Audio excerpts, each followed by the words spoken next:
하나님 아버지 감사합니다. 세상 가운데 하나님을 모르고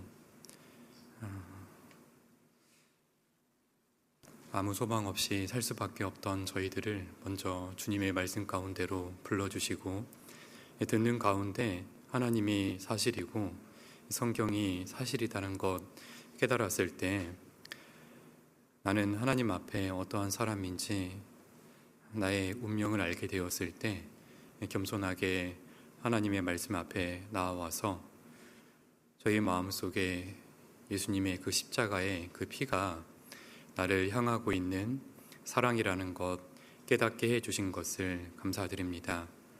때로는 교회 가운데 있으나 넘어질 때도 있고 또 초라한 모습으로 살 때도 있습니다. 하지만 하나님께서 교회 가운데 말씀으로 강건하게 붙잡아 주시고 또 연약하지만 주의 그 복음의 일에 참여케 해 주신 것을 감사드립니다. 어찌하든지 말씀에 붙잡혀서 나의 생각대로 사는 것이 아니라 하나님의 뜻 가운데 선한 삶 살 수 있도록 도와주시길 부탁드립니다. 오늘 주일 맞아서 하나님의 말씀을 마음에 새기고자 왔습니다. 주님, 저희의 눈을 열어주시고 저희의 귀도 열어주셔서 주의 말씀이 흘러가지 않고 마음에 새겨질 수 있도록 도와주시길 부탁드립니다. 또 우리 구무교회에 복음을 전하고자 여러 집회들을 준비하고 있습니다. 중집회 또 오전 집회, 집회가 앞서 준비되어 있는데 기도하고 또 전하고 있는 그 영혼들의 마음을 열어주셔서 말씀 가운데 나와서 하나님을 올바로 알고 남은 삶, 정말 가치 있는 삶 살 수 있도록 도와주시길 부탁드립니다. 오늘 여러 형편에 함께하지 못한 형제 자매님들에게도 주님께서 함께해 주시고 또 교회 안에 건강이 불편하신 우리 형제 자매님들에게도 주님 어루만져 주셔서 건강한 몸으로 회복되어서 남은 삶 주님을 위해 살아갈 수 있도록 은혜 베풀어 주시길 부탁드립니다. 오늘 말씀의 시작과 끝을 주님께 부탁드립니다. 저희를 늘 사랑해 주시는 예수님의 이름으로 기도드렸습니다. 아멘. 룻기 2장입니다.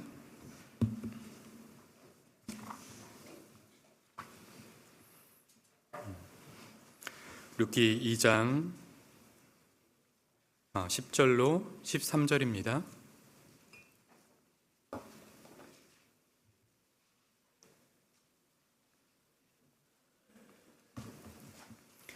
룻기 2장 10절로 13절인데요.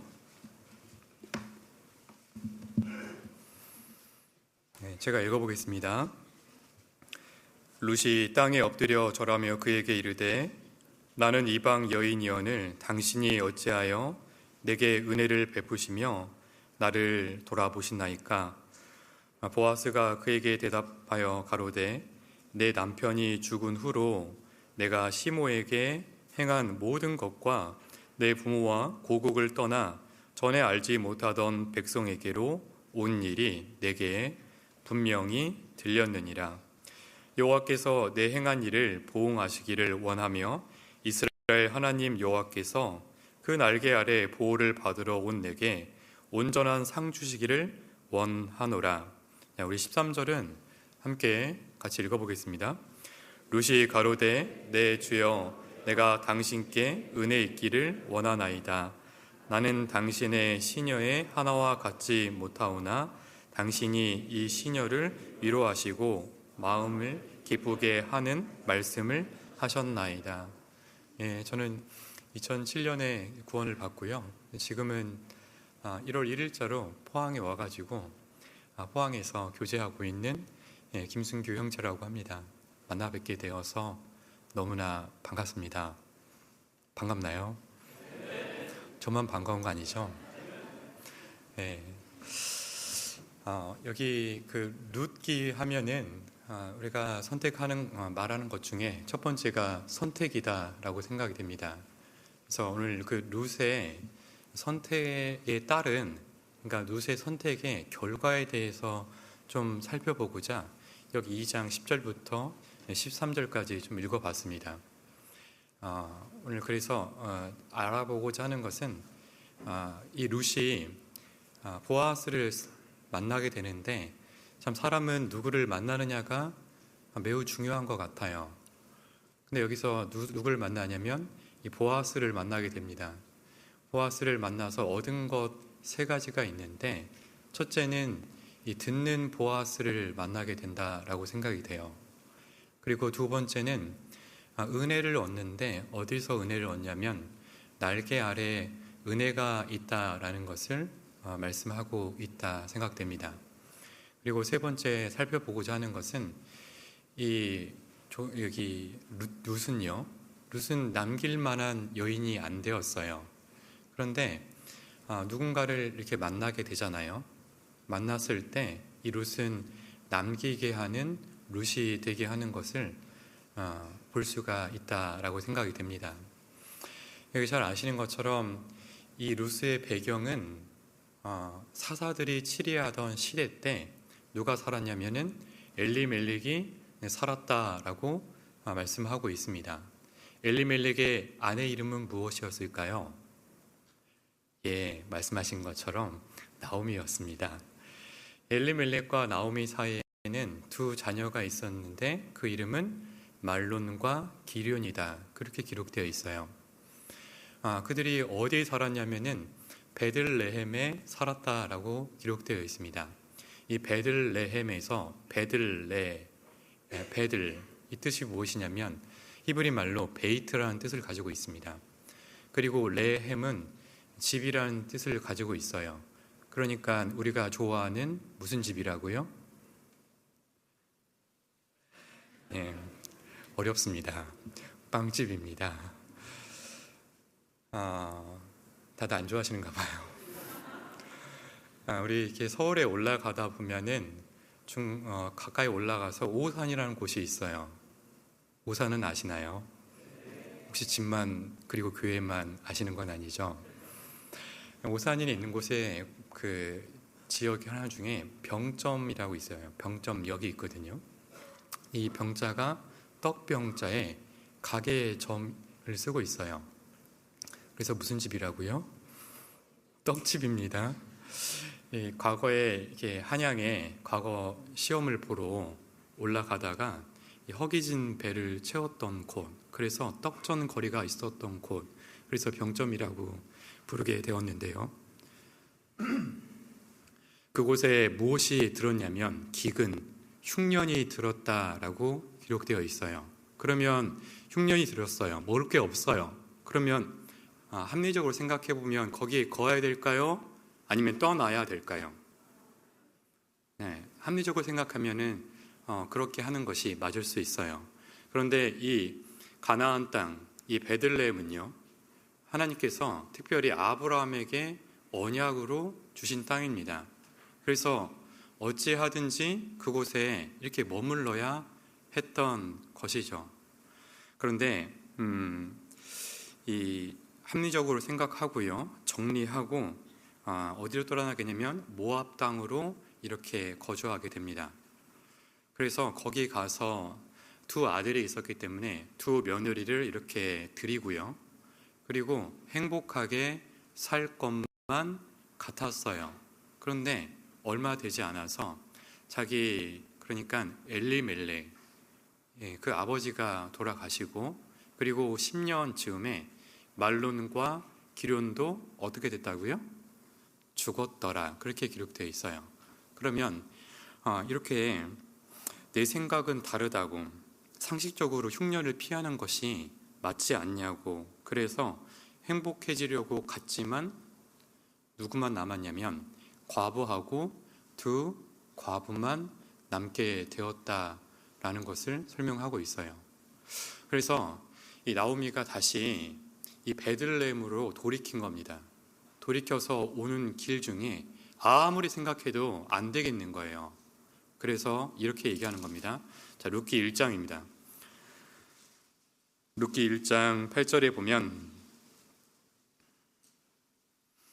왜 이렇게 권하냐면, 자, 1장 8절 나오미가 두 좌부에게 이르되 너희는 각각 어미의 집으로 어떻게 하라고요? 돌아가라고.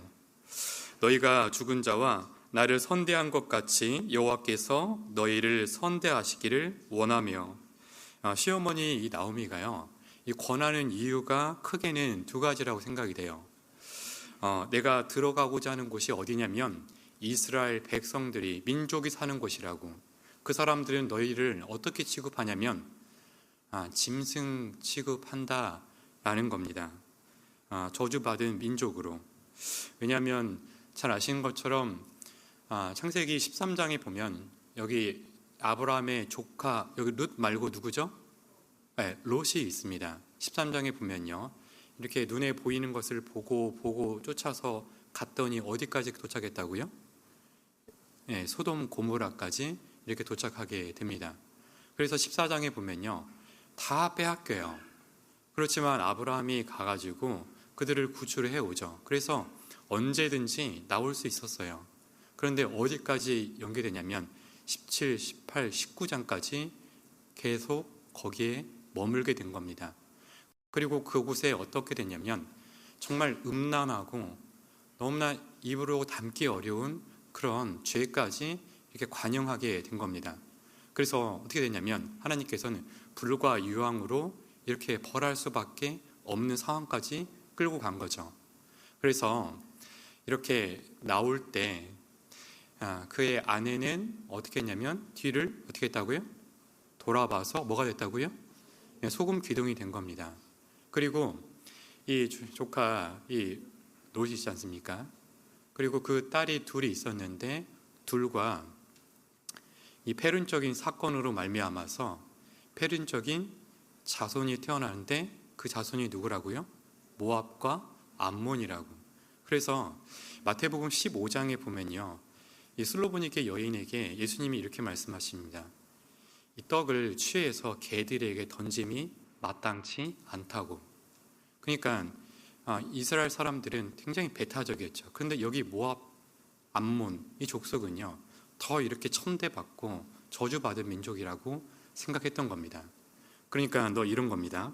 너 이 땅에, 이스라엘 땅에 들어가면 너 인간적으로 멸시받을 건데 너 개, 돼지, 짐승 같은 천대 받을 수 있어? 이렇게 물어보는 겁니다. 누가요? 나오미가. 그리고 두 번째는 두 며느리에게 재혼할 아들이 나오미에게 있다 없다고요? 없기 때문에 이런 겁니다. 너 평생 너 과부로 살 자신 있어? 이렇게 물어보는 거와 같다라고 볼 수 있어요. 그래서 이 두 며느리에게 얘기하고요. 근데 이런 같은 상황 속에서 다른 태도를 취하고 있는 모습을 볼 수 있어요. 누가 합리적인지, 누가 어리석어 보이는지 눈으로 같이 읽어주시면 감사할 것 같습니다. 14절입니다. 1장 14절. 그들이 소리를 높여 다시 울더니 오르바는 그 시므에게 입맞추되 룻은 그를 어떻게 했다고요? 붙여짰더라. 오르바는요, 그 시므에게 이렇게 입맞춤하는 겁니다. 마지막 작별에 입맞춤을 하는 거죠. 그래서 내가 거기 가서 개, 돼지, 짐승 취급받는 거 내가 감당할 수 없다고. 그런데 나도 첫 번째 결혼은 잘못해서 이렇게 실패했지만 여기서 다시 시작하면 되지라고 하는 게 현실적인 행동이라는 거죠. 그런데 세상 미련해 보이는 여인이 있는 거예요. 왜냐하면 이렇게 얘기하죠. 그를 부쫓았더라. 그래서 나오미가요, 이렇게 다시 한번 강권하는 겁니다. 자, 15절 같이 읽어보겠습니다. 나오미가 또 가로되 보라, 내 동서를 신에게 돌아가나니 너는 동서를 따라 돌아가라. 그러니까 너 좀 상황 판단 좀 잘 해봐. 이 세상 눈 밝은 동서 좀 보고 따라 보라고. 마치요, 대만은 이 세상을 사랑해서 나를 버리고 데살로니가로 갔고 이렇게 간 것처럼 이렇게 얘기하자요. 룻의 심중에 잘 상황 판단해보라고 하자 룻의 심중에 있는 게 성경에 기록이 돼 있어요. 내 마음에 이렇게 하나님의 말씀, 하나님이 비춰서 기록될 수 있다 한다면 너무 좋을 것 같습니다. 여기 10절에 보면요, 롯의 심정입니다. 롯이 가로되 나로 어미를 떠나며 어머니를 따르지 말고 돌아가라 강권하지 마옵소서. 어머니께서 가시는 곳에 나도 가고 어머니께서 유숙하시는 곳에서 나도 유숙하겠나이다. 어머니의 백성이 나의 백성이 되고 어머니의 하나님이 나의 하나님이 되시리니. 자, 17절은 우리 같이 읽어보겠습니다. 어머니께서 죽으시는 곳에서 나도 죽어 거기 장사될 것이라. 만일 내가 죽는 일 외에 어머니와 떠나면 여호와께서 내게 벌을 내리시고 더 내리시기를 원하나이다. 이 룻의 마음이 어떠냐면, 솔직히 어머니, 내가 현재 과부의 삶도 내가 감당이 안 된다고. 그런데 내가 개, 돼지, 짐승 취급 받을지라도, 아니 그게 아니라 아니 죽을지라도, 그래서 어머니의 하나님이 되는 게 아니라 이제 나의 하나님, 룻의 하나님이 되기를 원한다라는 거죠. 시어머니가 이렇게 하면 어떻게 됐을까요? 이런 사람, 이 모독이 아니어도요, 죽어도 내가 여호와가 좋다라는 사람 감당해요? 못해요? 이런 사람 감당할 수 있을까요? 모독이 아니라 죽어도 좋다고. 그래서 이 세상에 나는 사나 죽으나 주의 것이라고. 그래서 그러므로 나의 지체를 의의 병기로 내가 하나님께 드리겠다라고 하는 사람 있잖아요. 이 사람은 세상이 감당할 수 있는 사람이 아닙니다. 그래서요, 룻이 나오미가 무엇을 받냐면, 잘 보십시오. 18절입니다. 18절에 보면 나오미가 룻의 자기와 함께 가기로 어떻게 했다고요? 굳게 결심. 신앙의 첫 번째는 굳게 결심하는 겁니다. 함을 보고 그에게 말하기를 그쳤더라고. 나오미가 더 이상 강권할 수 있는 명분이 없었던 겁니다. 왜냐하면 죽어도 가겠다는데 어떻게 얘기해요? 더 이상 무슨 말을 할 수 있겠냐는 거죠. 그리고 여기 22절 끝에 보면은 베들레헴에 이르렀더라, 이렇게 얘기하고 있는 겁니다. 자, 이렇게 결심함을 보는 것을 보면요, 신앙의 첫 번째는 무엇이냐면 굳게 결심이라고 성경은 얘기하고 있는데, 하나님은 우리에게 과거의 그 생각에 붙잡혀 있지 않게 하기 위해서 특별히 사계절을 우리에게 보여주신다라고 생각이 돼요. 지금이 봄일까요? 겨울일까요? 네, 겨울이잖아요.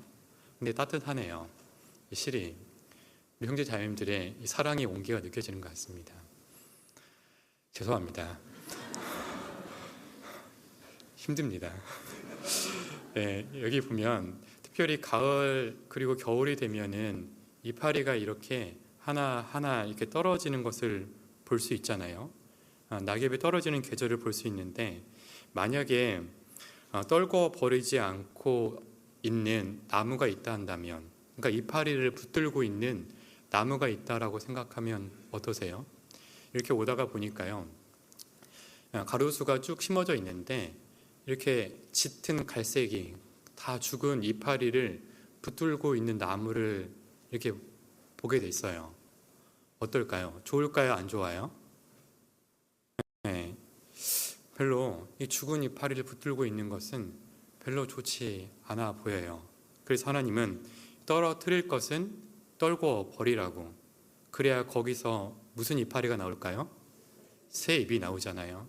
그런 것처럼 떨궈 버릴 것은 떨궈 버리고, 떨궈야, 굳게 결심해야 우리는 새로운 시작을 할 수 있다, 그리 생각이 됩니다.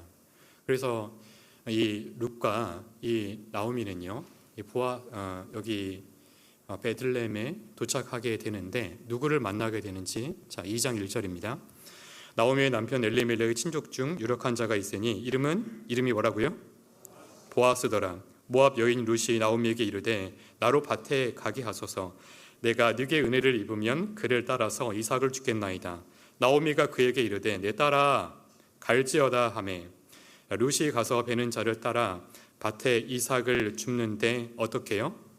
우연히 엘리멜렉의 친족 보아스가 보아스에게 속한 밭에 이르렀더라. 그리고 마침 보아스가 베들레헴에 돌아온 겁니다. 자, 여기 이 나오미가 만났던 이 보아스는 누구냐면 1절에 보면 엘리멜렉의 친족이다고, 그러니까 시아버지의 친척이다라는 것을 얘기하고 있어요. 그리고 유력한 자라고 얘기하고 있습니다. 유력한 자는 그 지역에서 힘이 있는 자라는 뜻도 갖고 있지만 부자다라는 것을 얘기하고 있는 겁니다. 자, 베들레헴에 뭐가 들어서 모압 땅으로 갔다고요? 기근입니다. 흉년이에요. 근데 어떻게 이 베들레헴에 이 보아스는 유력한 자가 되었을까요? 자, 유력한 자, 돈이 많은 사람, 이 많은 사람, 부자는요, 마음이 너그러울까요? 아니면 인색한 사람이 많을까요? 이 질문 의도가 어디 몇 번째일 것 같아요? 지금 이렇게 상황 판단 이렇게 하셔서 두 번째라고 대답하시는 게 맞겠잖아요. 부자는 인색하기가 쉽다, 그렇게 생각이 됩니다. 왜냐하면 그 마태복음 19장에 보면 젊은, 부자, 관원, 청년 있잖아요. 이 사람이 예수님께 나온 이유가 무엇이냐면 내가 어떻게 하면 영생을 얻으리까 이렇게 묻잖아요. 그런데 그래서 예수님께서 가는 방법을 알려주시죠. 율법을 지키라고. 그랬더니 이 청년이 뭐라고 하냐면 내가 어려서부터 이것을 다 지켰나이다 이렇게 얘기하죠. 그래? 그러면 네가 내 이웃을 내 몸과 같이 사랑했단 말이야? 그러면 네가 가지고 있는 거 누가복음 18장에 보면요, 다 팔아서 가난한 자들에게 주라 라고 얘기했어요. 그랬더니 다 팔아서 줬을까요? 아니면 가난한 자들에게 팔아줬을까? 아니면 근신하며 가니라 라고 되어 있을까요? 근신하며 가니라, 이 정도 했으면 긍정하시죠? 이제 사람이 자기가 중요하다고 생각하는 것, 가치 있다고 생각하는 것 있잖아요. 거기에 사람들은 이렇게 기대고요, 의지하고, 그리고 인색하기가 쉽다라는 거죠. 근데 이 보아스는 어떠하냐? 이 9절 보십시오. 2장. 그들의 배는 뱉을 밭을 보고 그들을 따르라. 내가 그 소녀들에게 명하여 너를 건드리지 말라 하였느니라. 목이 마르거든 그릇에 가서 소녀들의 길로 온 것을 마실지니라. 10절 같이 읽어보겠습니다. 룻이 땅에 엎드려 절하며 그에게 이를 때 나는 이방 여인이언을 당신이 어찌하여 내게 은혜를 베푸시며 나를 돌아보시나이까. 여기 보면 어떤 내용이냐면 이 룻이요, 이삭을 뒤에서 줍는 겁니다. 그런데 목이 마르거든 너 물 떠먹고 와, 이게 아니라 소년들이 길러온 물을 먹으라고 친절을 베풀죠. 그리고 이렇게 배는 자들에게 이렇게 일부러 이렇게 룻이 죽을 수 있도록 이렇게 버리라라는 은혜를 베풀잖아요.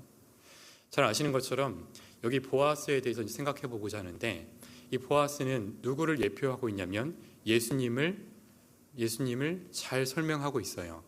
근데 어떤 예수님이냐면 은혜가 충만하신 예수님을 이렇게 설명하고 있는 겁니다. 자, 그래서 첫 번째 무엇을 알아보고 싶냐면 보아스가 어떤 사람인지 살펴보고자 합니다. 여기 11절에 보면 보아스가 그에게 대답하여 가로되 내 남편이 죽은 후로 내가 시모에게 행한 모든 것과 내 부모와 고국을 떠나 전에 알지 못하던 백성에게로 온 일이 내게 어떻게 들렸다고요? 분명히 들렸다고. 첫 번째 알아보고 싶은 것은 이 보아스가 어떤 사람이냐면 듣는 보아스라는 것을 얘기하고 있어요. 그리고 이 중간쯤에 보면은 모든 것과, 그러니까 시모에게 행한 모든 것을 듣고 있다, 모든 것을 듣는 예수 그리스도를 상징하고 있다, 우리가 이렇게 교훈 받을 수 있다라고 생각이 됩니다. 자, 사람은 있잖아요. 사람은 대화를 하면 우리는 다 듣던가요? 아니면 자기가 듣고 싶은 것만 듣던가요? 속마음을 비춰주셔서 감사드립니다. 사람은요, 아무리 잘 듣는다고 해도 다 들을 수 있어요, 없어요? 집에서 이렇게 형제 자매님, 아내와 남편분 대화를 보면은 어떠셔요? 다 듣던가요? 아니면 듣고 싶은 것만 듣던가요? 그런데 이 보아스는요, 이 모든 것을 듣고 있었다라고 얘기하는 거예요. 그녀가 과부이고 이방 여인으로 제 몸도 감당이 안 될 텐데 이 시어머니를 섬기고요. 그리고 이 얼굴에 침뱉음을 당할지라도 알지 못하는 하나님께 백성에게 온 것을 이 보아스는 다 듣고 있었다라는 겁니다. 우리에게 좀 적용해 보면요, 하나님은 우리가 감당할 수 없는 그 상황에서 룻의 상황만 듣는 게 아니라 우리의 상황도 듣고 계셨을까요? 자, 여기 잡아두시고 에베소서 1장입니다. 에베소서 1장 13절입니다.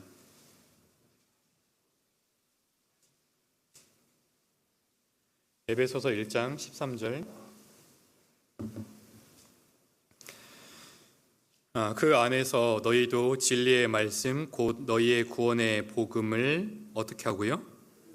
듣고입니다. 첫 번째는 진리의 말씀 곧 복음의 말씀을 들을 때, 그래서 우리 마음속에 성경이 사실이고 그리고 하나님이 살아계신다고, 그런데 그 말씀에 그 율법에 내 마음을 비춰보니까 나는 죄인일 뿐만 아니라 심판받고 그리고 영원한 이 지옥에 갈 수밖에 없다고, 그래서 내가 감당할 수 없는 그런 나의 운명에 처해 있다라는 것을 깨달았을 때 내가 소리 내서 기도한 게 아니라요, 내가 속으로 무릎을 꿇고요, 하나님 정말 나를 좀 불쌍히 여겨달라고, 내가 죄는 지었지만 내가 이 상황을 감당할 수가 없다고, 주님 나도 불쌍히 여겨서 천국 가고 싶다라고 했을 때 주님이 들으셨을까요?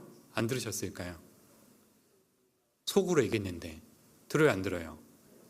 듣는다라는 겁니다. 여기 듣고, 그리고 보면요, 그 안에서 또한 어떻게 한다고요? 두 번째, 믿어입니다. 내가 의지를 갖고 하나님의 말씀을 듣고 다음 날 복음의 말씀을 나와왔을 때요, 믿고 나와왔을 때 하나님께서는 무슨 계획을 하셨냐면 성령의 역사를 계획하셨던 겁니다. 그래서 약속의 성령에 어떻게 했다고요? 인치심, 도장을 쿡 박았다라는 겁니다. 자, 부동산 계약서가 있어요. 도장이 찍혀 있지 않아요. 효력이 있어요, 없어요? 한낱 종이에 불과합니다. 근데 거기에 계약서에 서명을 하고 도장을 찍어요. 그러면 어떻게 되죠? 그때부터는 소유권이 하나님에게 전가되는 겁니다. 넘어가는 겁니다. 그런 것처럼 이렇게 성령의 도우심으로 말미암아 우리는 내가 기도해서 헌금해서 말씀을 읽어서 무엇을 해서 내가 하나님 붙잡고 사는 게 아니라 이제 하나님이 그 오른손으로 나를 붙잡았다고, 나는 언제든지 불완전 사람이라, 그래서 내가 하나님을 놓을 수 있다고. 그러면 놓으면 안 되는데, 그런데 하나님이 실수해야 안 해요? 하나님은 그 의로운 오른손을 실수하지 않는 겁니다. 그래서 항상 우리를 붙잡고 있는 겁니다. 언제까지요? 죽어서 천국 갈 때까지 주님은 그 의로운 오른손으로 붙잡아 주신다고. 주님은 가까이 가서 들어주시기를 원합니다. 여호와께서는 자기에게 간구하는 모든 자, 곧 진실하게 간구하는 모든 자에게 가까이 하시는도다. 왜 가까이 하실까요? 주님께서는 가까이 하신 이유는 여호와께서는 마음이 상한 자에게 가까이 하시고 중심에 통해하는 자를 구원하시기 때문에 가까이 가신다라는 겁니다. 주님은 지금도 구원받은 자녀를요, 가까이 가서요, 귀를 기울이셔요. 시편 116편에 보면 주께서 내게 귀를 기울이셨으므로 내가 평생에 기도하리로다. 내가 평생에 기도하는 이유는 무엇이냐면 주님께서 귀를 내 세미한 음성이라도 듣게 하기 위해서 이렇게 귀를 기울이신다는 겁니다. 내가 뭐라고 주님께서, 그 창조자 하나님이 귀를 나한테 기울이고 계시냐라는 거죠. 자, 주님은 나에게 모든 것을 듣기 위해서 귀를 기울이셔요. 그러면 합당한 것, 내 편에서 구원받은 자가 합당한 것은 무엇일까요? 오직 너희는 복음에 합당하게 생활하라. 여기서 합당하라는 게 의미가 히브리 말로 악시 오스라는 뜻을 갖고 있어요. 이 악시오스는 어떤 뜻이냐면 합당하다 이런 뜻이기도 하지만 적합하다, 타당하다 이런 뜻을 가지고 있어요. 그리고 평행을 이루다라는 뜻을 갖고 있습니다. 자, 우리 어머님들 이제 시장을 보러 간 겁니다. 이제는 뭐 양파를 저울에 이렇게 없잖아요. 합당하다는 게 뭐냐면 여기에 내가 소고기를 1kg를 사러 갔어요. 그러면 이쪽 편에 1kg의 추가 올라가 있겠죠. 그죠? 그런데 저울이 소고기를 얹었는데 자, 이렇게 되는 겁니다. 그럼 우리 어머님들 그냥 오셔요? 어떻게 오셔요?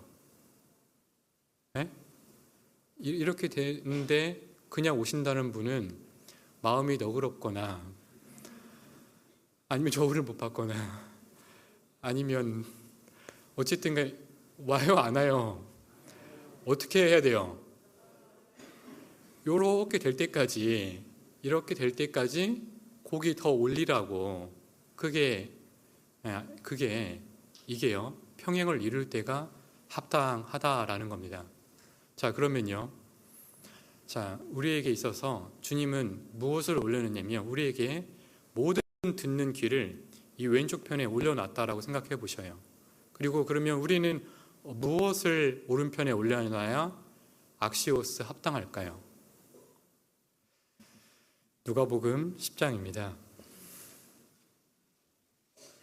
누가복음 10장에 보면 42절에 보면 이렇게 말씀하시죠. 누가복음 10장 42절에 보면 그러나 몇 가지만 하든지 혹 한 가지만이라도 족하니 마리아는 이 좋은 편을 택하였으니 빼앗기지 아니하리라. 이 좋은 편은 무슨 편일까요? 이 마리아가 어떻게 영접했죠? 주의 발 앞에 서서요 듣는 편을 선택한 겁니다. 듣는 편이 좋은 편이라는 거예요. 왜 좋은 편일까요? 왜 좋은 편이냐면 그 다음 구절에 이렇게 말씀하셔요. 좋은 편을 택하였으니 어떻게 한다고요? 빼앗기지 아니하리라. 좋은 편은 빼앗기지 않는 편입니다. 이 세상에 있는 것은 다 빼앗겨요. 무엇이 빼앗냐면 죽음이라는 것을 다 빼앗겨요. 저가 모태에서 벌거벗고 나왔은즉 그 나온 대로 돌아가고 수고하여 얻은 것을 아무것도 손에 가지고 가지 못하리니 이것도 어떻다고요? 패단이라. 어떻게 왔든지 그대로 간다고. 그러니까 우리가 안 빼앗기면요, 이 죽음이라는 것은 모든 것을 빼앗습니다. 근데 빼앗기지 않는 편이 있대요. 그것이 무엇이냐면 좋은 편이라고. 그것이 무엇이냐면 듣는 편이다 라는 것을 말씀하고 있는 겁니다. 왜 듣는 편이 좋은 편일까요? 믿음은 어디서 난다고요? 들음에서 나기 때문에, 즉 생명을 살리는 편은 좋은 편인 겁니다. 영생이 사는 것은 빼앗기지 않는 편이에요.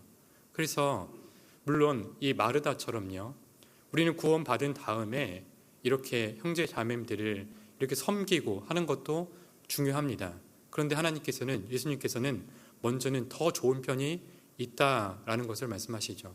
왜냐하면 듣는 편은 영생을 얻기도 하지만 빼앗기지 않는 하나님께서 영광을 주시기 때문에 그렇습니다. 찾지는 않겠지만 요한복음 12장에 보면은 이렇게 시작하셔요. 6월절 엿새 전에 라는 그 시점을 얘기합니다. 이제 예수님은 엿새 후, 그러니까 6월절 어린 양으로 이제 돌아가셔야 할 때가 가까웠다라는 것을 말씀하고 있습니다. 그리고 그때 누구냐면 이 마리아가 있잖아요. 향유 옥합을 깨뜨려서요 주님께 이렇게 부어드린 겁니다. 그랬더니 난리가 났어요. 이 제자들이요 왜 이것을 허비하냐, 낭비하냐 이렇게 질문하게 되는 거죠. 그랬더니 예수님께서 뭐라 말씀하셔요? 이 마리아 편을 들으신 겁니다. 뭐라 하냐면 이가 좋은 것을 나에게 했다고. 그리고 그것이 무엇이냐면, 자, 마가복음 16장에 보면요 예수님께서 죽으시고 이제 돌무덤에 이렇게 묻혔습니다. 그리고 누가 왔냐면 귀신 들렸던 막달라 마리아, 세베대의 엄마 마리아가요 향품을 구해가지고 이렇게 예수님께 이렇게 부어드리려고 왔던 겁니다. 그런데 부어드렸어요? 못 부어드렸어요? 왜요? 왜 그럴까요? 부어드릴 몸이 없는 겁니다. 부활하셨기 때문에. 그래서 유일하게 그 예수님이 에게 향품을 부어드렸던 사람은 여기 마르다라는 겁니다. 그 시작은 어떻게 되었을까요? 좋은 편, 빼앗기지 않는 편, 이 듣는 편을 선택했기 때문입니다. 그리고 예수님은 이렇게 말씀하셔요. 어떻게 말씀하시냐면 온 천하에 어디서든지 이 복음이 전파되는 곳에 이 여자의 행한 것도 어떻게 하라고요? 기념하라라고 말씀하시는 겁니다. 이렇게 복음이 전해질 때마다 이 마리아를 칭찬이요 계속 우리에게 전해지겠잖아요. 그럴 때마다 이 마리아다의 영광은 얼마나 천국에 쌓이겠어요. 그러니까 이 모든 시작은 어디부터 시작됐다고요? 자, 지금 뭘 얘기하고 있을까요? 듣는 보아스, 모든 것을 들으시는 보아스 첫 번째 하고 있는 겁니다. 듣는 게 중요하다고요? 안 중요하다고요? 듣는 게 너무나 중요합니다. 왜냐하면 영생을 얻게 하고요. 믿음은 들음에서 나게 하고, 그리고 이렇게 살았을 때요, 준비하게 하잖아요. 무엇을? 예수님께 영광도 드린 것도 있지만 내 영광을 이렇게 살았을 때 이렇게 준비하게 된다라는 겁니다. 그래서 듣는 편은 굉장히 중요하다. 그리고 잠언 23장을 좀 보겠습니다.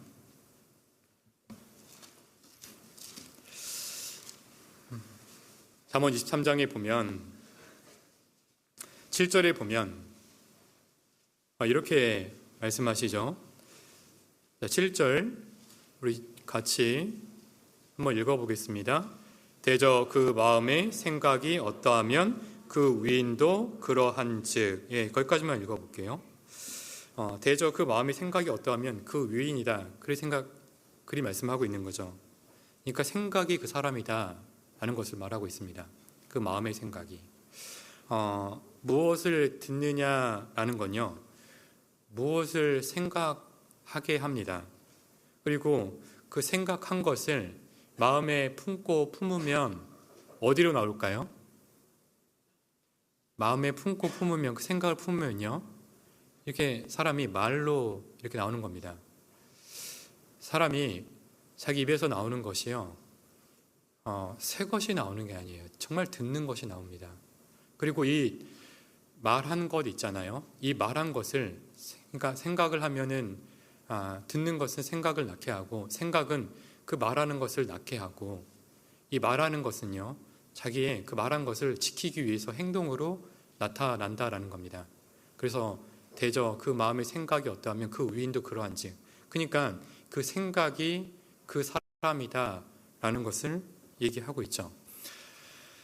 부부는 닮아간다라고 얘기해요. 동의하셔요? 네, 부부는 닮아간다라고 합니다. 왜 닮아갈까요? 그래서 저도 궁금해서 이렇게 쭉 찾아봤는데 어떤 논문을 보니까 이렇게 써 있더라고요. 이게 맞다라는 게 아니라 이런 참조하십시오. 부부는 함께 생활하면서 비슷한 식습관, 같이 먹는다는 거죠. 그리고 운동 습관, 생활 패턴, 잠자는 것, 이런 것들이 공유하게 된다라는 겁니다. 그래서 비슷한 환경 속에서 오랜 동안 시간을 함께 하다 보면요, 사람의 그 표정도, 그리고 그 말투도, 행동도 자연스럽게 닮아간다라는 겁니다. 그러니까 무엇이냐면 뇌의 착각이라는 겁니다. 그러니까 닮지는 않았는데 비슷한 표정을 짓고 비슷한 말을 하고 비슷한 행동을 하니까 닮았다라고 착각을 일으킨다는 거죠. 뇌가. 실제의 모습은 다른데 그렇다는 거죠. 자, 하나님과 예수님은, 그리고 성령님은 달라요. 자, 성부 하나님과 이 성자 하나님과 이 성령 하나님은 다 다른 인격체를 가지고 있어요. 다른 생각을 하신다라는 거죠. 그런데 제가 처음에 뭐라고 말씀드렸냐면 하나님이라고 말씀드렸던 겁니다. 성부 하나님과 성자 하나님, 성령 하나님은 이 중심에 하나님을 두고요, 한 분이시다라는 것을 얘기하고 있는데, 그러면 이 삼위일체 하나님을 다 설명하기는 어렵지만 무엇이 진짜 하나일까요? 무엇이 진짜 하나일까? 쌍둥이가 진짜 하나일까요? 모습은 같은데 쌍둥이가요. 근데 그 조금만 달라도요, 굉장히 이질적으로 느껴져요. 뭐가 그러냐면 짝퉁이 그렇다라는 겁니다. 똑같은 것 같은데 생각이 다르고 말이 다르고 행위가 다를 때 전혀 우리는 다르다라고 알게 되는 거죠. 그런데 모습은 다를지라도요, 그 마음의 생각하는 것이 같고요, 그리고 행동이 하나인 게 진짜 하나이지 않을까요? 자, 요한복음 7장입니다. 요한복음 7장.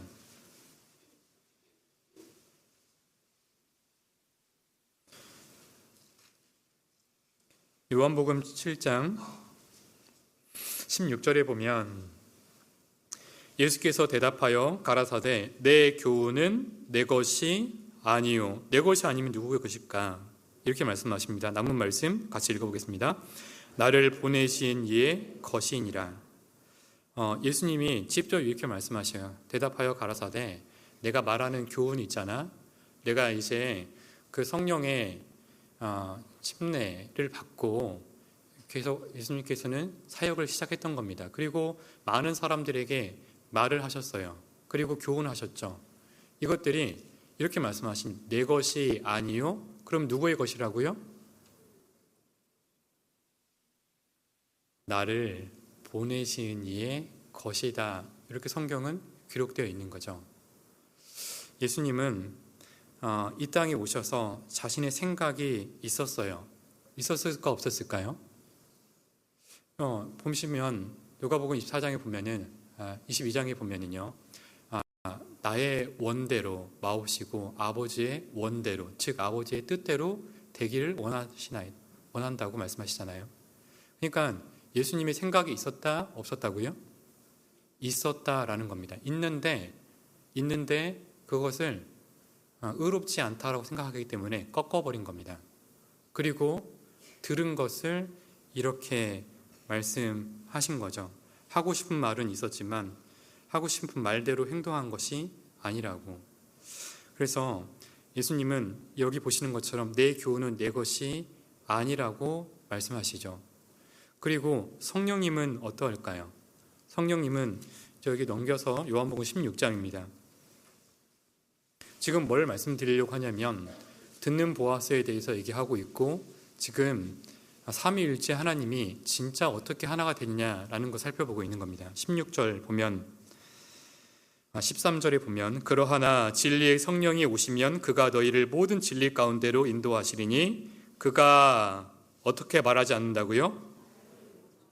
자의로 말하지 않고 어떻게 말하시냐면 오직 듣는 것을 말하시며 장래 일을 너희에게 알리시리라. 이제 성령님이 우리에게 오시면요, 우리를 보호하고 은혜 주시고 인도해서 가르쳐 주시는데 어떻게 하냐면 자의로 말하지 않는다고. 성령님의 인격이 있지만, 내가 생각이 있지만 그걸 말하는 게 아니라 여기에 내가 듣는 것, 오직 듣는 것을 말해서 너를 인도할 거라고. 그러니까 자, 하나님 그리고 성자 예수님이요, 내 교훈은 내 것이 아니라고, 나를 보내신 이의 것이라고 말씀하시고, 이 성령 하나님도요 있었지만 내가 오직 듣고 내가 그것을 자의로 말하지 않고 오직 하나님의 말씀대로 내가 이끌고 보호해 주시겠다, 그리 말씀하고 있는 겁니다.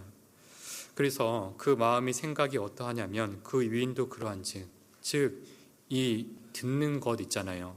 듣는 건 그 마음의 생각을 상대를 헤아리게 하고요, 그리고 그것을 교훈 받은 그 하나님 말씀대로 말하고 행동했다라는 거죠. 어디까지 행동했을까요? 성자 예수님께서 십자가까지 행동했다고, 순종했다, 말씀대로 했다라는 것을 말씀하고 있는 겁니다.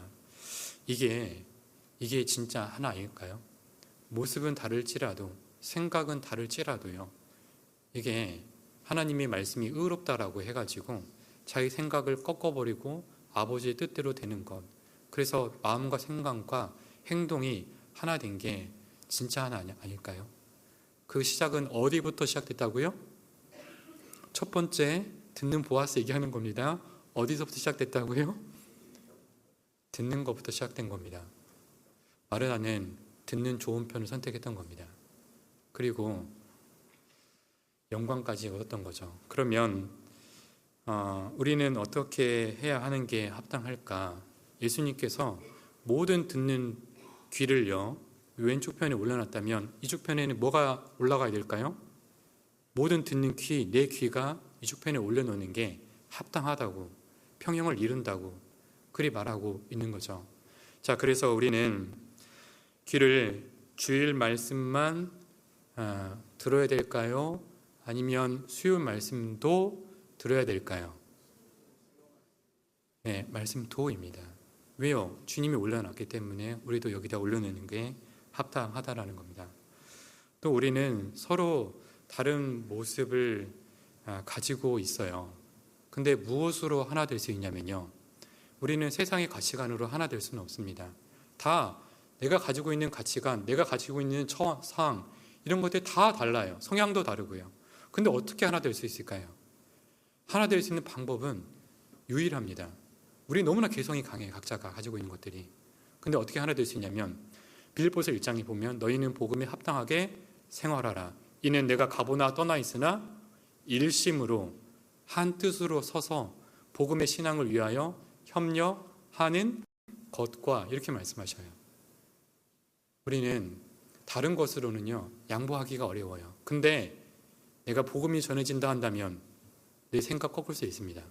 내 한 영혼 살린다고 한다면 나의 마음이요, 그래도 된다라고 허락해요. 우리는 악착같이 살지만 어떻게 우리가 이런 마음을 갖게 됐을까? 정말 신기해요.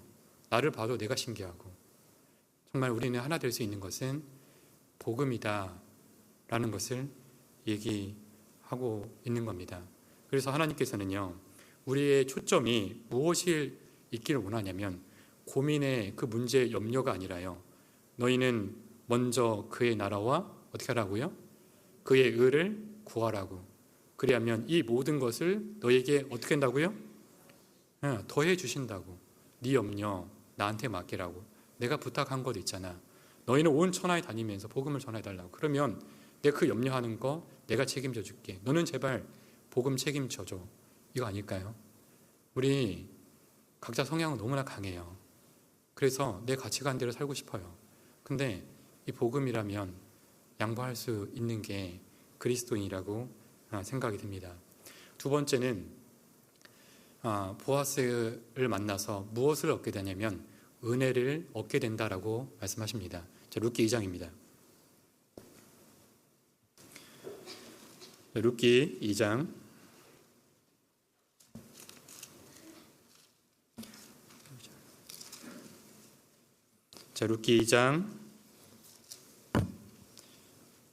12절입니다.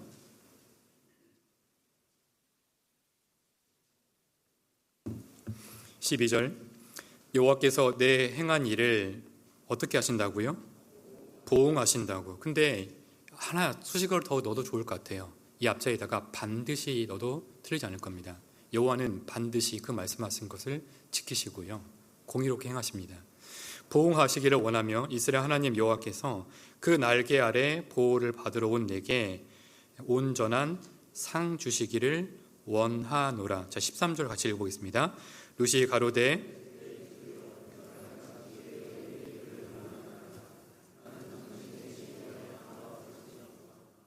당신이 이 시녀를 위로하시고 마음을 기쁘게 하는 말씀을 하셨나이다.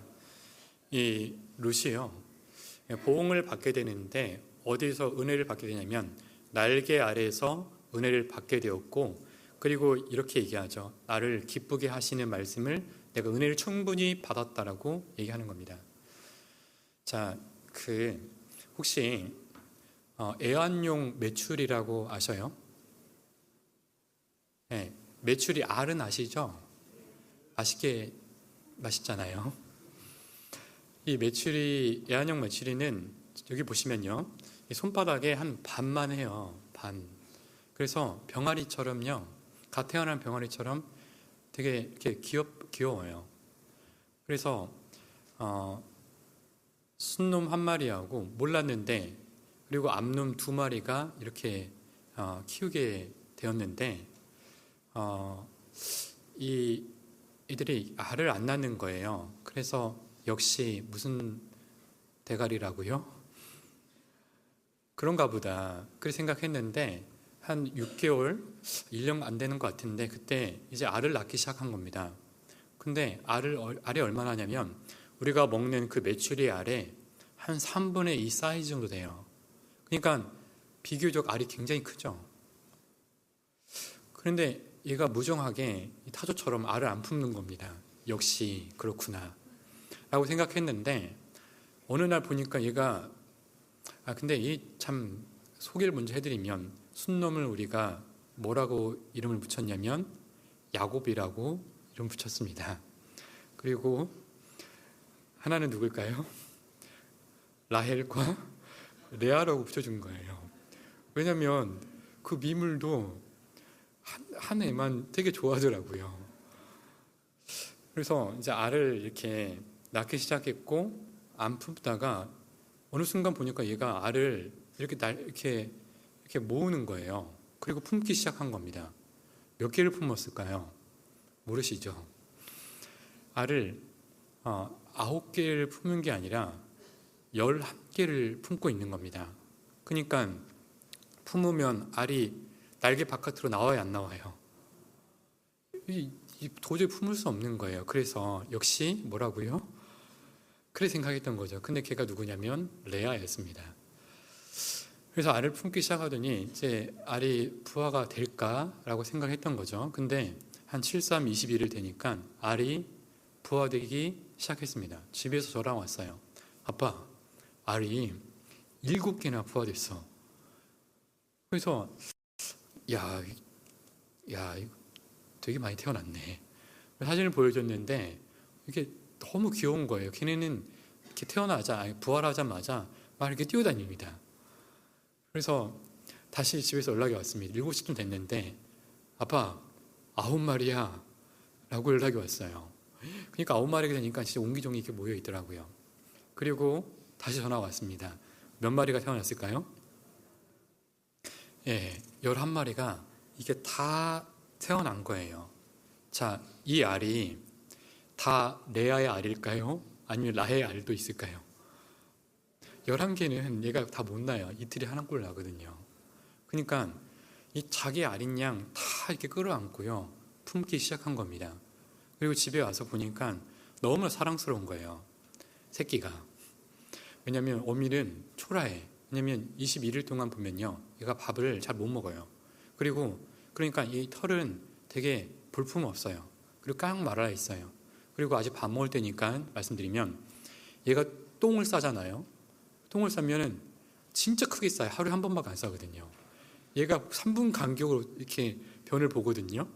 근데 그거를 모당 모아놨으니까 얼마나 크겠어요. 그래서 얘가 이렇게 변을 볼 때 너무 힘들어해요. 날아다니고.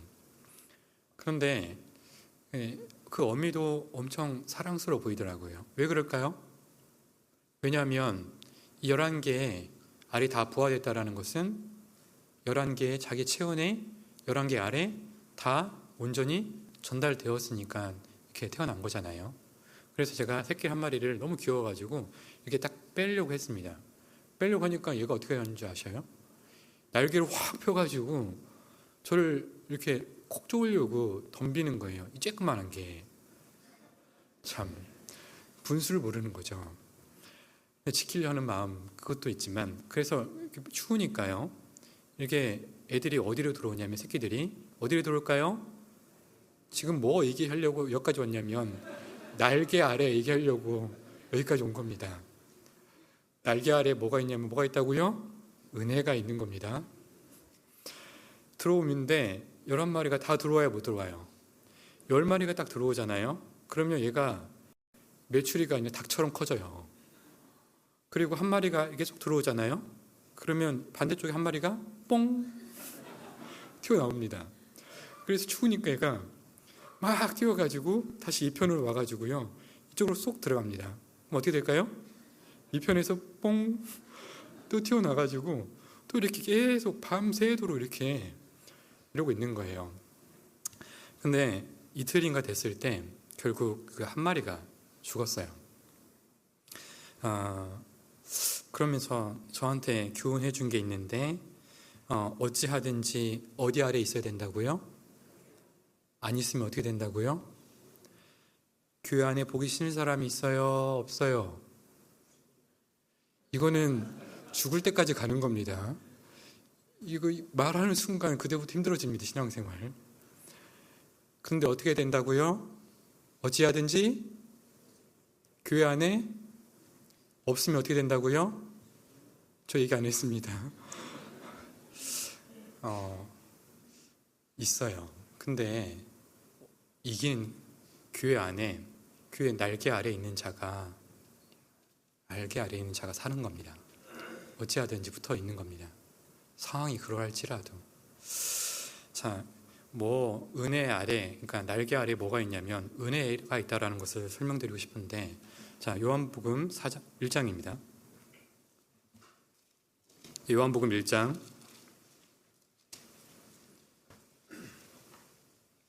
자, 요한복음 1장 14절에 보면, 말씀인 육신이 되어 우리 가운데 거하심에 우리가 그 영광을 보니 아버지의 독생자의 영광이요. 다음 말씀 같이 읽어보겠습니다. 은혜와 진리가 충만하더라. 말씀이 육신이 되어 오신 분이 누구시라고요? 예수님이십니다. 예수님이 뭐가 왔냐면 은혜와 진리가, 은혜가 충만하시다고. 그래서 27절에 보면은 율법은 모세로 말미암아 왔다고 그랬죠. 시내산에서 모세로 말미암아 십계명을 받아서 그들에게 주고 우리에게까지 전해진 거죠. 그리고 이렇게 말씀하십니다.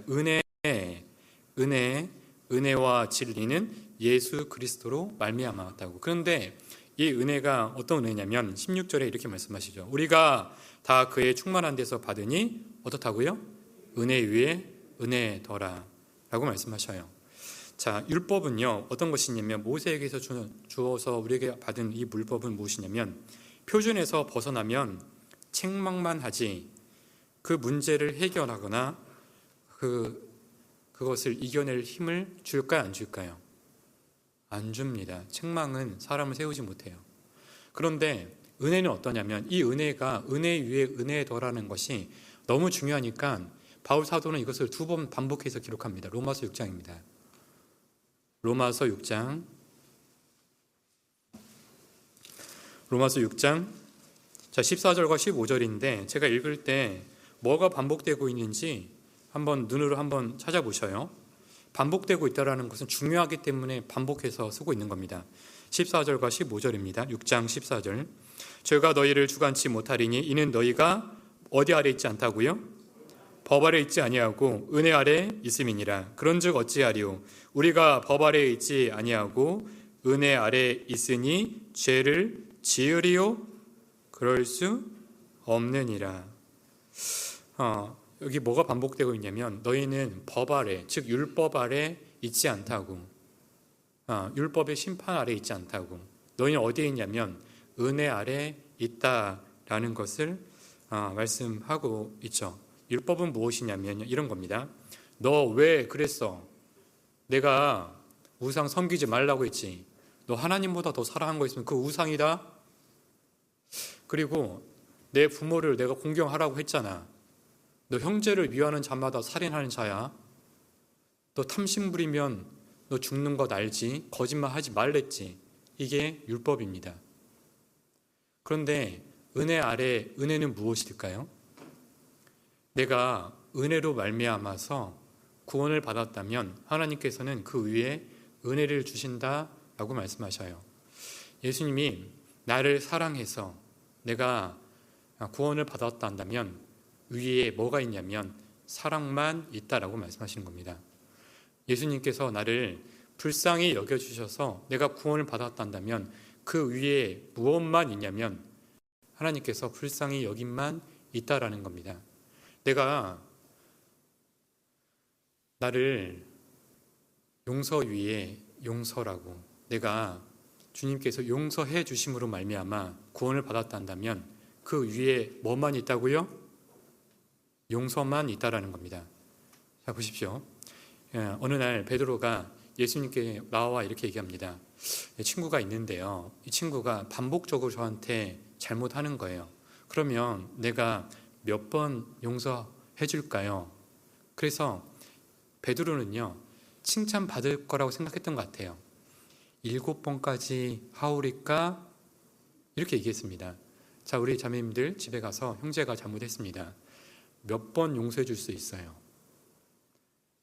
7번이 타당한가요? 7번이 가능한 숫자인가요? 7번 용서한다는 것은 쉽지 않습니다.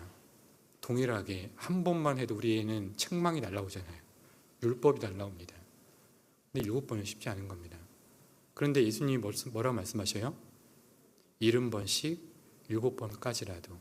그러니까 77, 49, 490번 하고 491번 자 대, 이거 아니잖아요. 용서 위에 용서만 있다고 그리 말씀하시는 거죠. 그래서 은혜 위에 은혜라는 것은 이런 걸 말씀하십니다. 자, 여기 두 분 짝짓는 겁니다. 네, 그렇게 바라보시는 분이 두 짝이에요. 그러면 눈치 있으면 두 분 일이 어떻게 짝을 져야 될까요? 그 뒷줄을 어떻게 짝져야 될까요? 그렇게입니다. 뒤에는 뭘 또 모른 채 시침이 뜨십니까? 그렇게 해요. 형제님은 뒤에 계신 형제님하고. 예. 자, 여기 다 하셨죠? 야, 그럼 이렇게 하나님이 말씀하신다 생각하고 이렇게 얘기하는 겁니다. 또 혹시 반말이라고 역적 내시면 안 됩니다. 자, 이렇게 보시면서 이렇게 얘기하는 겁니다. 좀 셋이 하셔요. 좀 편하게. 두리번 거리지 않습니까? 좀 헤아려 줘야지. 자, 이렇게 얘기하는 겁니다. 괜찮아. 안 괜찮아요. 여기 괜찮은 사람 아무도 없어요. 다시 한번 하겠습니다. 괜찮아. 다시 함께 해보자. 이게 은혜 위에 은혜입니다. 하나님은 그곳은 어떤 곳이냐면 품고 품어주는 곳, 날개는 품어주는 곳이에요.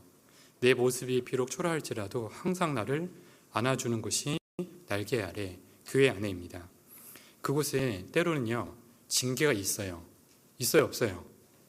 징계가 반드시 있습니다. 근데 그것도 징계도 우리가 주님 만나 뵐 때요, 주께서 호령과 천사장의 소리와 하나님의 나팔로 친히 하늘로 쫓아 강림하실 때 있잖아요. 그때 우리는 반드시 알게 될 거예요. 그것도 하나님의 은혜라고, 너무 감사하다고. 그렇지 않았으면 나는 있으나 없는 자 같이 살아갈 뻔했다고. 그래서 사람은 참 안 바뀌어요. 바뀌어요, 안 바뀌어요? 남편 바뀌어요, 안 바뀌어요? 확실히 느낌 오시죠? 안 바뀌어요.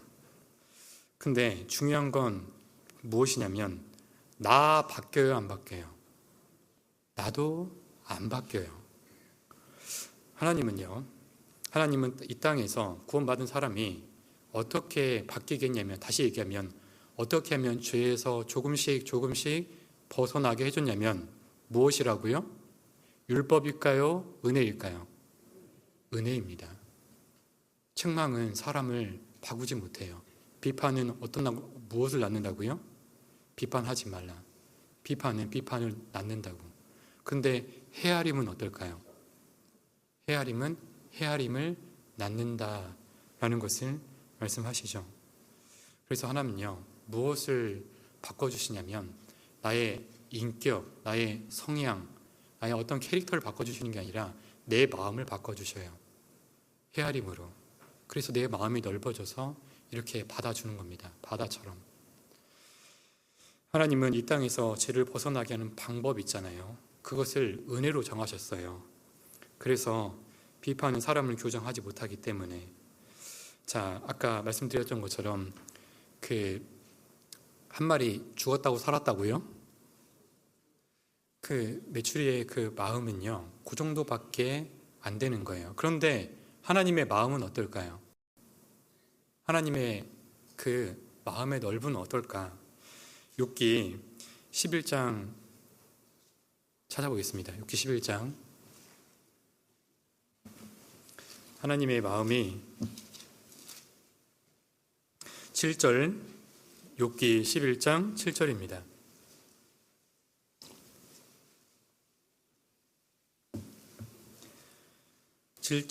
내가 하나님의 오묘를 어찌 등이 측량하며 전능자를 어찌 등이 온전히 알겠느냐.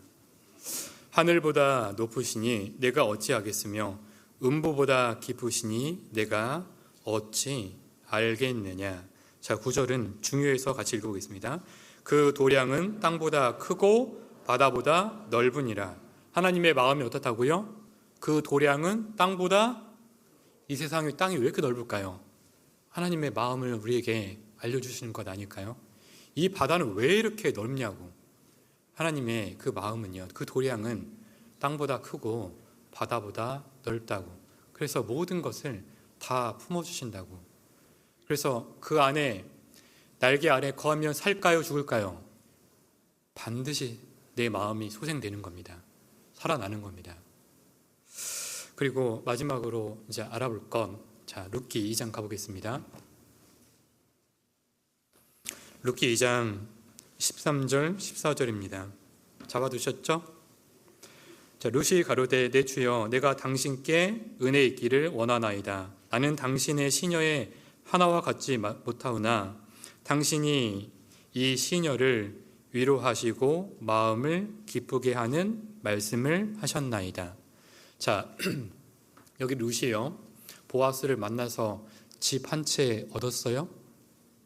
아니면 좋은 차 한 대 얻었나요? 그런데 이 룻은 뭐라고 해요? 내가 기쁨을 얻었다고. 그리스도인은 이 보이는 것으로 마음이 기뻐질까요? 안 기뻐질까요? 보이는 것은 잠깐입니다. 근데 보이지 않는 것 있잖아요. 이 말씀 있잖아요. 이렇게 얘기하죠. 13절 중간에 보면 당신이 이 시녀를 어떻게 사람이 위로를 받냐면 마음을 기쁘게 하는, 뭐라고요? 그리스도인은 다른 것으로 위로가 안 돼요. 말씀으로 나를 위로했다고. 그래서 내 마음이 기쁘다고. 그런데 14절에 보면 식사할 때 보아스가 룻에게 이르되 이리로 와서 떡을 먹으며 내 떡 조각을 초에 찍으라. 룻이 곡식 빼는 차 곁에 앉으니 그가 볶은 곡식을 주매. 남은 말씀 함께 읽어보겠습니다. 룻이 배불리 먹고 남았더라. 룻이 어떻게 됐냐면 내가 배부르다고. 그리고 어떻게 했다고요? 남았더라. 그리고 이것을 반복해서 말씀하셔요. 8절에 보면, 18절에 보면 그것을 가지고 성읍에 들어가서 시모에게 그 준 것을 보이고 그 배불리 먹고 남긴 것이라고 얘기하고 있죠. 그러니까 자기도 배불리 먹었다고, 충족됐다고요? 만족했다고 안 했다고요? 나도 만족하고, 그리고 어떻게 하냐면 남기는 룻이 되게 하신다라는 것을 말씀하셔요. 자, 여기 4장입니다. 4장에 보면 무엇을 남겼냐면 21절에 보면요, 남긴 것이 무엇이냐면 살모는 보아스를 낳았고 보아스는 오벳을 낳았고. 22절 같이 읽어보겠습니다. 이새는 다윗을 낳았더라. 이렇게 읽어도 되죠. 오벳을 남겼고 오벳은 이새를 낳았고 이새는 다윗을 이 세상에 남겼더라 라고 해도 될 것 같아요. 그리고 잘 아시는 것처럼 다윗의 족속에서 누가 오신다고요? 예수 그리스도가 오십니다. 그리고 이 마태복음 1장에 이 세 명의 여인이 기록되어 있잖아요. 그 중에 한 명이 누구라고요? 오늘 함께 했던 룻입니다. 모압 여인, 개, 돼지, 짐승, 저주받은 민족. 이 여인이 무엇을 남기냐면 그리스도의 족보의 조상이 됩니다. 영광을 남기게 되었다라는 거죠. 아마 룻이요, 첫 번째 자기가 굳게 결심할 때 있잖아요. 그리고 나와왔을 때 나오미 하나님이 아니라 룻의 하나님이 되기를 원한다고 하면서 이렇게 오늘의 주제처럼 올바른 선택의 결과 있잖아요. 이런 결과 남기게 하는 것을 알고요, 넘치는 영광을 받을 것을 알고 이렇게 굳게 결심했을까요? 그때는 보이지 않았던 겁니다.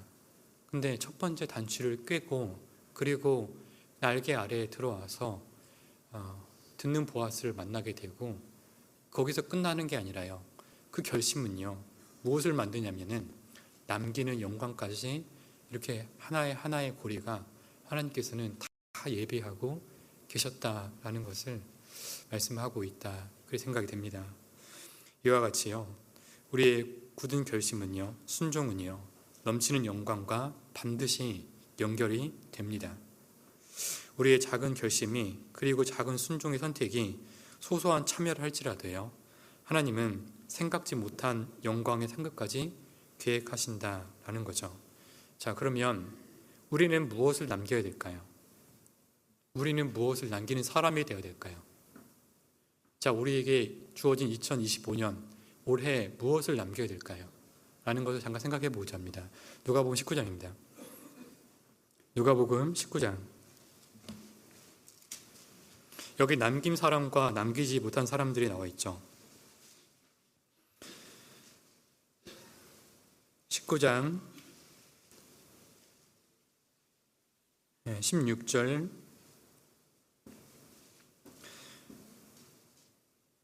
그 첫째가 나와 가로되 주여 주의 한 문화로 10문화를 남겼나이다. 그리고 18절에 보면 그 둘째가 와서 가로되 주여 주의 한 문화로 몇 문화 만들었다고요? 5문화 만들었나이다. 그리고요, 여기 남긴 자가 있고 장사해서요 남기지 못한 자가 있죠. 21절에 보면 대조되어 있는데 이는 당신의 엄한 사람인 것을 내가 무서워함이라. 당신은 두지 않은 것을 취하고 심지 않은 것을 거두나이다. 이렇게 20절에 보면 내가 한 문화를 내 수건에다가 쌓아두었나이다. 남기지 못한 자가 있죠. 여기 귀인은 예수님을 말씀하셔요. 그래서 10명을 각각 부른 겁니다. 그리고 각각의 한 문화를 이렇게 맡겨요. 그리고 뭐라고 하냐면 장사하라라고 말씀하시는 거예요. 이 문화를, 여긴 구원받은 사람을 얘기하는 겁니다. 이 10명은 구원받았다 안 받았다고요? 구원받은 겁니다. 구원받은 사람에게 한 문화를 남겨준 거예요. 이것을 우리가 받은 복음이라고 한번 적용해 볼게요. 그러면 그 사람들이 다 받은 게 한 문화가 복음의 한 문화를 받았다. 그리고 너는 장사하라라는 겁니다. 그리고 한 사람은 이것을요 장사해가지고 10문화를 이렇게 얻은 겁니다. 그리고 하나님은 이렇게 말씀하셔요. 10문화를 남긴 자에게 10문화를 남겼나이. 17절에 보면 주인이 이르되 잘하였다 착한 종이여 내가 지극히 작은 것 형성하였으니 몇 고을 권세 찾아라고요? 10고을. 10고을이면 10시티예요. 자, 구미 시가 인구가 어떻게 되죠? 몰라서 여쭤보는 겁니다. 대답해 주셔야 제가 진행할 수가 있어요. 40만, 그냥 40만 약대를 잡자고요. 10고을이면 40만 명일까요? 아니면 400만 명일까요? 괜찮죠? 천국 올라가서 400만 있으면, 만약에 비율을 설명하자면 괜찮겠잖아요. 수종 드는 사람이 400만 명이 와가지고 괜찮겠잖아요. 5고을도 5고을 이렇게 찾아하라고 합니다. 5문화 남긴 사람에게. 그리고 여기 한 문화를 줬는데 남기지 못한 자는 어떻게 되냐면, 자, 여기 보십시오. 23절에 보면 그러면 어찌하여 내 은을 은행에 교회에 두지 아니하였느냐. 그리하였으면 내가 와서 그 별일까지 찾았으리라 하고 곁에 섰는 자들에게 이르되 그 한 문화를 빼앗아 어떻게 하라고요? 하나님은 진짜 은혜예요.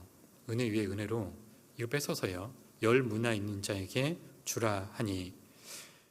25절 저희가 가로되 주여 저에게 이미 열 문화가 있나이다. 26절 같이 읽어보겠습니다. 주인이 가로되 내가 너에게 말하노니 무릇 있는 자는 받겠고 없는 자는 그 있는 것도 빼앗기리라. 주님은 그것을 열 문화 있는 자에게 더해 주십니다. 그런데 이 한 문화도 남기지 못한 자도 천국에 가겠잖아요. 그리고 다스릴 왕의 위치에 있는 겁니다. 구원받은 사람은. 그죠? 주님은 만왕의 왕 되시고 우리도 왕인 겁니다. 왕 같은 제사장으로 사는 거니까. 자, 가서 올라가서요. 없는 사람이요. 이렇게 묻는 겁니다. 여봐라. 이렇게 얘기하면요. 지금처럼 아무 대답이 없는 겁니다. 왕 노릇 할만해요. 못해 먹겠어요. 꼭 이렇게 된다는 게 아니라 우리에게 교훈한다라고 말씀하십니다. 백성이 많은 것은 주권자의 영광이라고. 근데 백성이 없는 것은 어떨까요? 영광이 되지 못하겠잖아요. 주님은 우리에게 이 땅에서요. 구원받은 다음에 곧장 받았을 때 천국에 데려갈 수 있어요. 그렇죠? 그런데 그냥 빈손으로 오는 것은 나에게 영광이 안 되는 겁니다. 그러니까 이 땅에 남겨지는 것은 나에게 있어서 어찌 보면요. 어려움은 있어요. 그리고 내 생각을 꺾어야 할 것들이 있어요. 그런데 결국은 나에게 뭘 주신다고요? 영광입니다. 영광에 들고요. 주님 앞에 오기를 원하신다라는 것을 얘기하고 있는 거죠. 그리고 누가 남기지 못했냐면요. 같은 상황인데 베들레헴에는 흉년이 있다라고 하는 자는 남기지 못합니다. 베들레헴에 또 누가 남기지 못하냐면 베들레헴에 가면 뭐가 있냐면 내가 감당할 수 있는 상황이 아니라고. 감당치 못한다 라는 자에게는 남기지 못하라는 겁니다. 하나님은 이 땅에서 은혜 주시지만 최종적으로 결산할 때가 반드시 있다라는 겁니다. 오늘은 그 룻의 선택에 따른 결과, 그 얻은 것, 듣는 보아스를 만나게 되고요. 주님은 지금도 우리를 들은다고요? 안 듣는다고요? 그래서 우린 기도할 수 있는 겁니다. 주께서 그 귀를 내게 기울이셨으므로 내가 평생에 기도하리로다 라고 말씀하시는 것처럼. 그리고 듣는 편은 좋은 편입니다. 왜냐하면 영생을 낳고요. 영광을 낳기 때문에 그렇습니다. 그리고 두 번째, 이 룻이 얻은 것은 무엇이냐면 날개 아래 뭐가 있다고요? 은혜 있다라는 겁니다. 하나님은 은혜 위에 은혜를 계획하셨어요. 그래서 벗어나게 해주셨어요. 죄에서. 그리고 결국에는 우리에게 남기게 해주신다라는 거죠. 우리도 적신으로 왔는데요. 벌거벗고 왔는데 아무것도 가지고 가지 못하는데 그 영광의 이름을 들고 주님을 만나뵙게 될 것입니다. 기도하고 마치겠습니다. 하나님 감사합니다. 저희를 먼저 알아주시고 주의 말씀 가운데 두시고 정말 무엇이 가치가 있는 것인지 저희 마음속에 깨닫게 해주신 것을 감사드립니다. 보이는 것은 잠깐이요 보이지 않는 것은 영원합니다. 그 말씀에 저희 마음의 생각을 꺾고 그러한 삶을 살고자 합니다. 주님께서 더 돌봐주셔서 주님의 뜻 가운데 자녀로서 올바로 살아갈 수 있도록 도와주시길 부탁드립니다. 또 준비되고 있는 그 전도 집회들, 기도하고 있는 영혼들 불쌍히 여겨주셔서 정말 말씀 가운데 나아가서 우리와 같은 소망 얻고 살아갈 수 있도록 도와주시길 부탁드립니다. 예수님의 이름으로 기도드렸습니다. 아멘.